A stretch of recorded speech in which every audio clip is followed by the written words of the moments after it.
মুহূৰ্তত এটা গুৰুত্বপূৰ্ণ খবৰ লৈ আহিছো কোভিডৰ পাছত চকুৰ মহামাৰীৰ ভয়ংকৰ ৰূপ ভাৰতবৰ্ষত হঠাৎ চকুৰ অসুখত ভুগিছে দেশৰ হাজাৰ হাজাৰ লোকে কি কৰিলে আপুনি এই চকুৰ ৰোগৰ পৰা পৰিত্ৰাণ পাব বা কেনে ধৰণে এই চকুৰ ৰোগৰ পৰা সাৱধান হৈ থাকিব কি অৱলম্বন কৰিব লাগিব সাৱধানতা এই মুহূৰ্তত আমি আপোনালোকক বিস্তৃতভাৱে জনাবলৈ চেষ্টা কৰিম কালি দিনটোত খবৰ আহিছিল যে লখিমপুৰৰ কেন্দ্ৰীয় বিদ্যালয়ত 200 গৰাকীকৈ ছাত্ৰ-ছাত্ৰী আক্ৰান্ত হৈছে চকুৰ অসুখত চকুৰ অসুখৰ বাবে চকুৰ ৰোগৰ বাবে বন্ধ কৰি দিয়া হৈছে লখিমপুৰ কেন্দ্ৰীয় বিদ্যালয় কেৱল অসমৰ লখিমপুৰতে নহয় ভিন্ন প্ৰান্তত কিন্তু এনে ধৰণে জানিব পৰা গৈছে বহু লোক আক্ৰান্ত হৈছে এইমছতে 100ৰো অধিক চকুৰ ৰোগী ভৰ্তি হৈ আছে দিল্লীতো ভয়ংকৰ ৰূপ লৈছে এই মহামাৰী সদৃশ চকুৰ অসুখে এই ৰোগৰ ফলত হঠাৎ চকু ৰঙা হৈ পৰে আৰু খজুৱাই ইয়াক নাম দিয়া হৈছে আই ফ্লু আপোনাৰো আই ফ্লু হৈছে নেকি আপোনাৰ চকু ৰঙা পৰিছে নেকি হগৰাই চকুটো খজুৱাই থাকে নেকি মন্তব্য আছে সামাজিক মাধ্যমত কি কৈছিল জ্যেষ্ঠ চিকিৎসক গোস্বামীয়ে শুনোৱা হওক তো এতিয়া মই কেইটামান কথা ক'বলৈ ওলাইছোঁ যে এই যিটো কনজাংটিভাইটিছ দুই ধৰণৰ হ'ব পাৰে এক বেক্টেৰিয়েল আৰু এক ভাইৰেল বেক্টেৰিয়েল কনজাংটিভাইটিছবিলাকত সাধাৰণতে খুব বেছিকৈ চকুৰ পৰা আঠা পানী ওলায়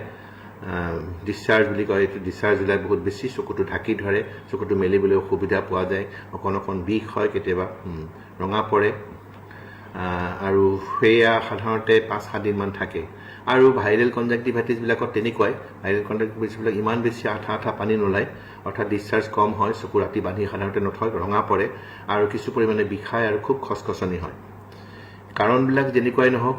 যিটো আমি চিকিৎসাটো আচলতে কোনো পদ্ধতি অৱজ্ঞা কৰাটো উচিত নহয় জ্যেষ্ঠ চিকিৎসক গৰাকীৰ মন্তব্য ইতিমধ্যে আপোনালোকে শুনিলে কোভিডৰ পিছতে এইবাৰ চকুৰ মহামাৰীয়ে দেখা দিছে ভাৰতবৰ্ষত ইজনৰ পিছত সিজনকৈ লোক আক্ৰান্ত হৈছে ভাৰতবৰ্ষত বিশেষকৈ অসমতো দেখিবলৈ পোৱা গৈছে বহু ছাত্ৰ-ছাত্ৰী আক্ৰান্ত হৈছে এই চকুৰ অসুখত লখিমপুৰৰ কেন্দ্ৰীয় বিদ্যালয়ত 200 গৰাকীকৈ ছাত্ৰ-ছাত্ৰী আক্ৰান্ত হৈছে চকুৰ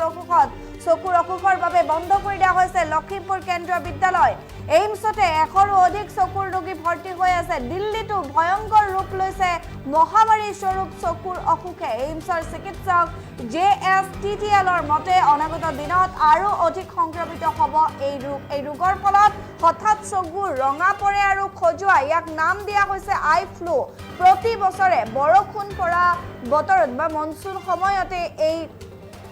বেমাৰ বিধে দেখা দিয়ে অসমত প্ৰায়বোৰ ঠাইত জয় বাংলা বুলি কয় যদিও এই ৰোগতকৈ জয় বাংলা কিছু পৃথক বেক্টেৰিয়া আৰু ভাইৰেল দুই ধৰণৰ চকুৰ ৰোগ হয় এই ৰোগটো হ'লে 5 পৰা 7 দিনলৈ ভুক্তভোগীয়ে বা ৰোগীয়ে ভুগি থাকিব লাগে দ্ৰুতগতিত সংক্ৰমণ হোৱা কনজাংটিভাইটিছ ৰোগৰ প্ৰতি সচেতন হওক বুলি জনাইছে চিকিৎসক গৰাকীয়ে ভয় কৰাৰ প্ৰয়োজন নাই সাৱধান হ'ব লাগিব বিশেষকৈ সাৱধান হওক শিশু আৰু যিসকল লোকৰ অস্ত্ৰোপচাৰ হৈছে অপাৰেশ্যন কৰা লোকসকল সাৱধান হওক সামান্য অসুবিধা পালে নিজে চিকিৎসক নহব চকু চিকিৎসকৰ পৰামৰ্শ লওক চিকিৎসা আৰু অৰ্ধ চিকিৎসাই বিপদ ঘটাব পাৰে জ্যেষ্ঠ চিকিৎসক শুভ্ৰ কিংকৰ গোস্বামীয়ে এই সাৱধান বাণী দিছে সামাজিক মাধ্যমত চেনেলটো সাবস্ক্ৰাইব কৰিব এণ্ড সাথে থকা বেল আইকনটো ক্লিক কৰি দিব যাতে সব আপডেটছ পাই থাকে বাই বাই